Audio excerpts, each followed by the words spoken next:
Welcome to the Marine Corps League on Staten Island, where Celtic Cross Pipes and Drums meets every Thursday night to practice for their next event, parade, fundraiser, etc.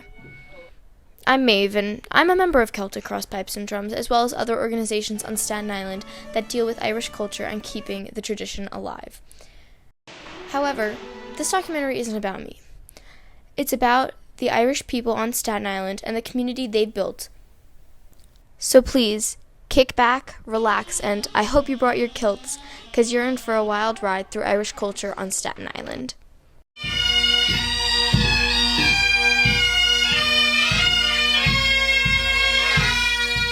Celtic Cross Pipes and Drums was founded about 7 years ago by Matt and Catherine Travers, who just so happen to be my uncle and aunt. The band attracts a large youth group from teens all over the island, some as low as 9 years old, and other newcomers who are in their 50s. For the band members, playing is just the norm, but for others, definitely a unique talent. What do people say when you tell them that you play the drums in a pipe band? People usually say that I'm really young to play it and I have a talent. Usually it's like, really? People usually don't know how to react when you say you play the drums in the pipe band because that's not what they know of, and they don't know really what it is. They just say, cool. They just smile and nod, like they're like, yeah, okay. For most of the pipers and drummers, the band is about family, an unbreakable bond, and a magical culture untapped before.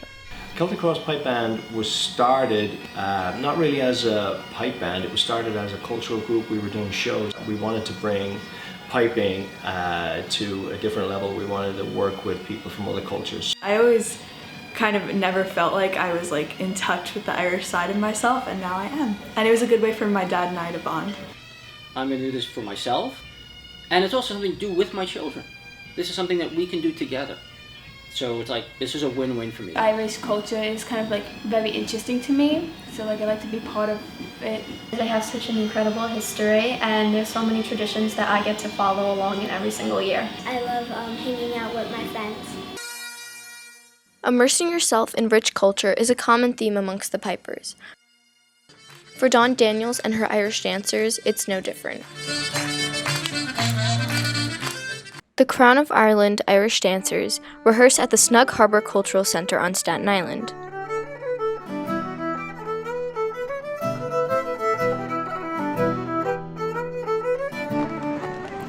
Dawn has owned a dance studio for about 17 years, but dancing herself for 25.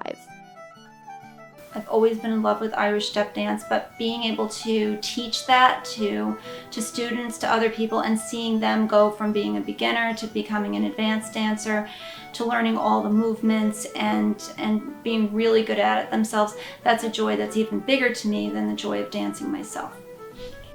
Dawn teaches a variety of traditional Irish step dances, from soft shoe to hard shoe steps, and different styles, including the hornpipe, slip jig, and even the traditional reel.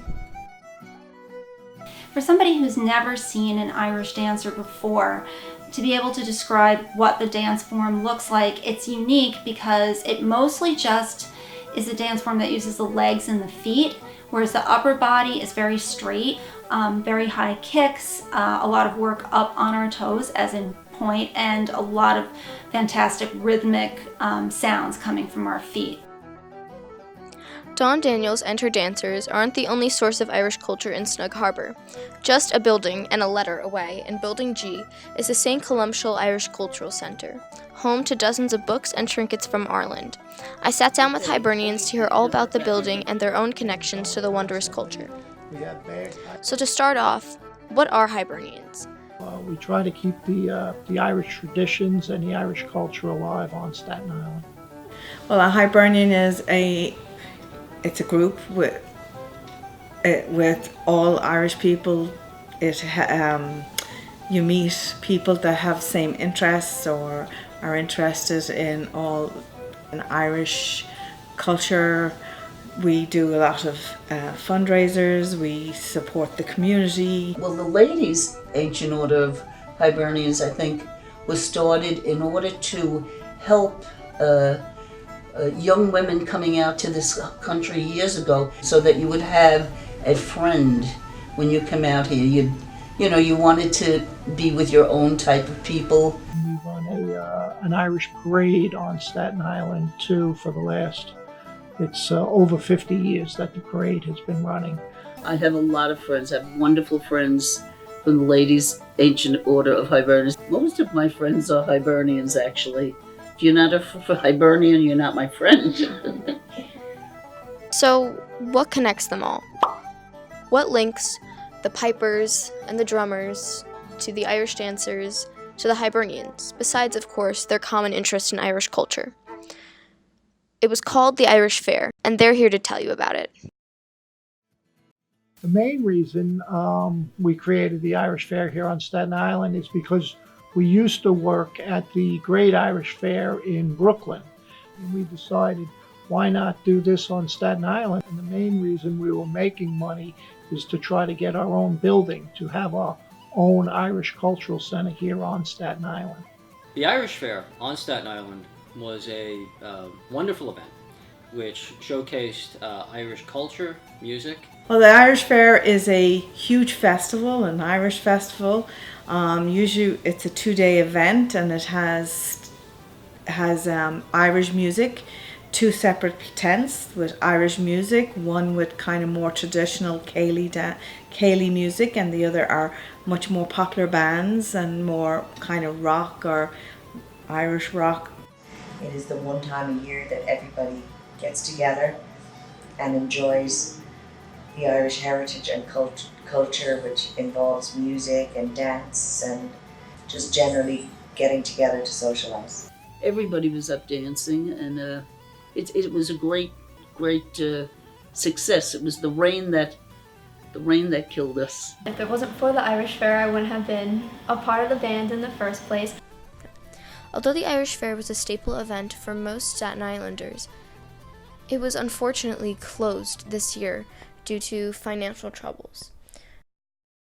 But the Irish don't disappoint, and they're ready to get it back because it meant so much to them and their families. We are looking to bring it back next year, but with a few changes. I hope it goes well next year. As I say, not just because we're Hibernians or Irish, but for Staten Island, because we had so many people that weren't Irish that came, that enjoyed it. I was very proud to share my heritage with them. When there's a problem, if you really want it solved, somebody will find a way to solve it. And I think this will happen eventually with the Irish Fair. I hope this didn't just teach you to go out into the world and find your own Irish Fair or fight for what you want, but to get involved in your own culture, because it's the most fulfilling thing you can do, whether it be playing an instrument from the country that your family is from, or even just reading up on different myths and stories that they'd share. Because I'm involved in my culture, and I'm as happy as I can be when I'm there, participating with friends and family, and friends that feel like family, and I want everyone to experience it the way I do. So, thank you, and I hope you visit Staten Ireland again.